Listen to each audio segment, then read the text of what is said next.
Kahit naman ako, bukod, nanggigigil ako. Eh. Kahit siguro ikaw, nanggigigil ka, di ba? Sobrang kawalang yan, di ba? Sobrang. Di ba? Kahayupan nga, if I may use the word of Secretary Vince Dizon, di ba? Pero problema, baka naman, malulungkot na naman tayo. Anyway, ikaw na magbalita. Ito po ang update sa leptospirosis and dengue cases po.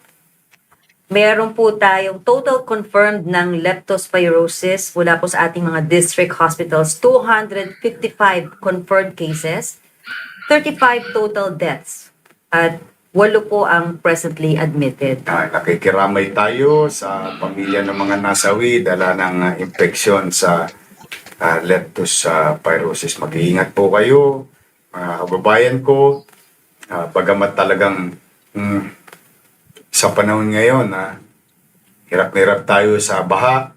Pero kung halimbawa ho, na-expose kayo sa baha, sorry, maaari po lamang kayo magtungo sa ating mga health center kasi meron tayong Doxycycline. doxycycline. Yung gamot, sorry, yung gamot na ang tawag lang prophylaxis na kung saan kung kayo na-expose sa baha at kinakabahan kayo, inom na kayo agad yung gamot na ito. At yung gamot na yan, inihanda ni Manila Health Department Director Grace Padilla sa ating mga ospital at health center. Marami tayo niyan. Yan po. Ingat lang po. Ingat lang po. Talagang sinasabi ko na yan sa lahat ng interview ko. Sabi ko, baka lang nakakaligtaan ninyo ang lagi niyong pinagtatalunan. Yung bintang dito, bintang doon, kinagalit ang tao, and so on. Talagang galit naman na ang tao. Pero ayoko kasing maingayan. Let's focus on the problem. Papanagutin ang dapat papanagutin sa mata ng batas. Then we move on. Ano naman ang pwedeng gamot at maiwasan yung problema sa flood control na yan. Dahil ang mahalaga sa akin ay teka muna. Dahil sa baha, may namamatay. Yung by fact. Opo. Biri mo na baka lang, na-disgrasya ka pa. Plus, of course, damage to property.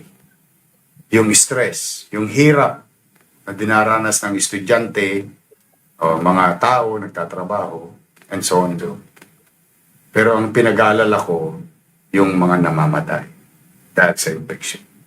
I think, baka lang na hindi napapansin ng mga ahensya ng gobyerno. Tingnan po ninyo yan. Tingnan po ninyo. Yung halaga, yung bigat na ginawa ng mga ilang individual na sana papanagutin sa mata ng batas. Kasi talagang delikado. But be that as it may, we move on.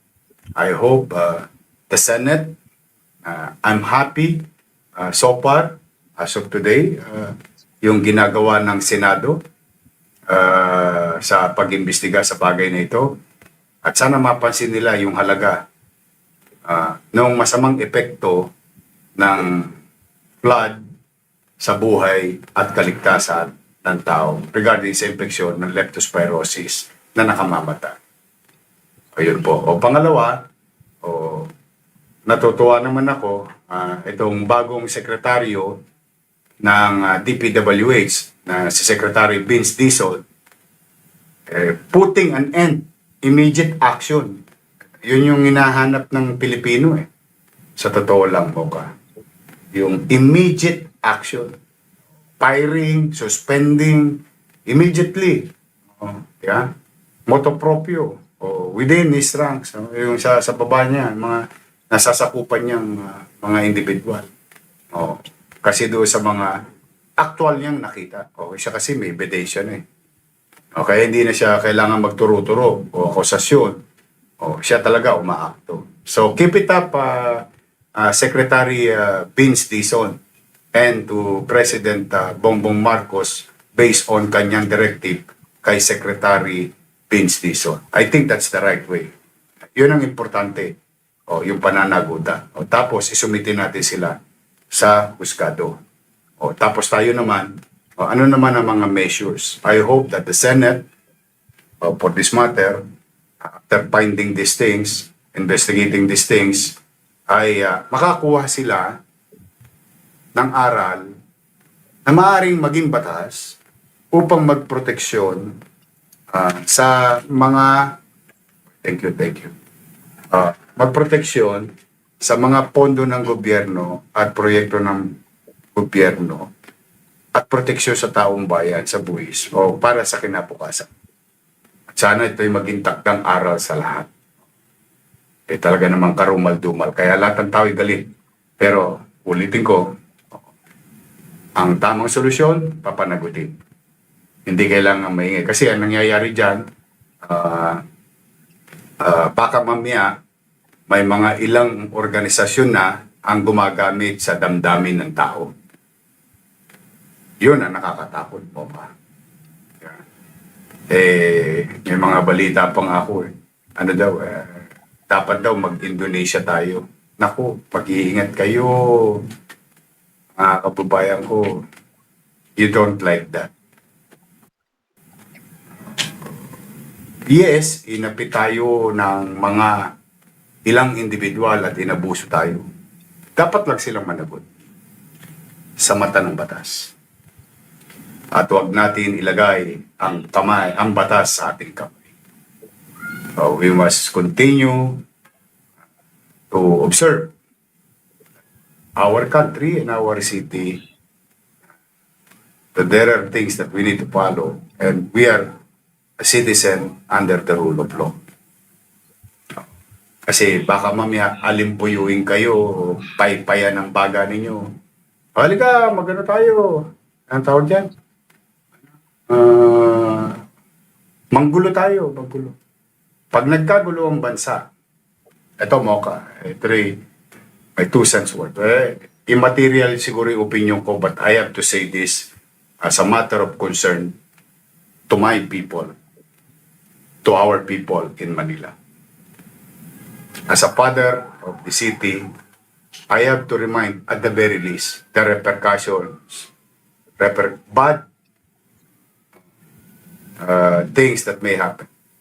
Kami yung mga nag-uudyok-udyok na yan, minsan mga politiko na yan, para gamitin nila sa politika nila, to take advantage of the feelings of the people. Kasi galit ang tao. Sayang. Sakyan na natin to. Rarara, sis Bumba. Siyempre, yung tao naman, madali talagang, kahit naman ako, nanggigigil ako. Kahit siguro ikaw, nanggigigil ka, di ba? Sobrang kawalang yan, di ba? Sobrang.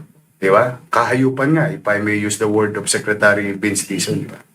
Pero problema, baka mamaya gamitin na ito ng mga politiko to take advantage of situation. Ito masakit. Gamitin to ng mga ilang organisasyon na hindi nagtagumpay sa pamamarang demokrasya at gamitin to pamamara para sirain ang lipunan. Pag nagkagulo, ito masakit. Yung mayayaman, lilipad lang ng bansa. Ang mahihirap, maiiwan sa bansa. Yun kung bakit ayaw ko ng mob rule. Kasi ang unang maapektuhan yung kapitbahay natin. Mga mamamayan natin. Yun marahil lang hindi naintindihan ng ilang individual. Yes. Galit tayo. Yes. Winalangya tayo. Yes. Inabuso tayo. Ang damang solusyon, papanagutin sila. At tuluyan makita ng taong bayan sino ang may sala o hindi. Pero yung didistorbohin natin ang sino-sino man at ang komunidad na ang iba naman papasok sa trabaho, gaanap buhay, hoping sa 15 at 30 may sweldo, may taguyod ang kanilang pamilya. Pag nagkagulo, wala, mahihirap ang tatamaan. Sila maiiwan Yung may mga pera, lilipad lang ho yung bansa. Pero ito masakit. Lahat ng investment sa bansa natin lilipad.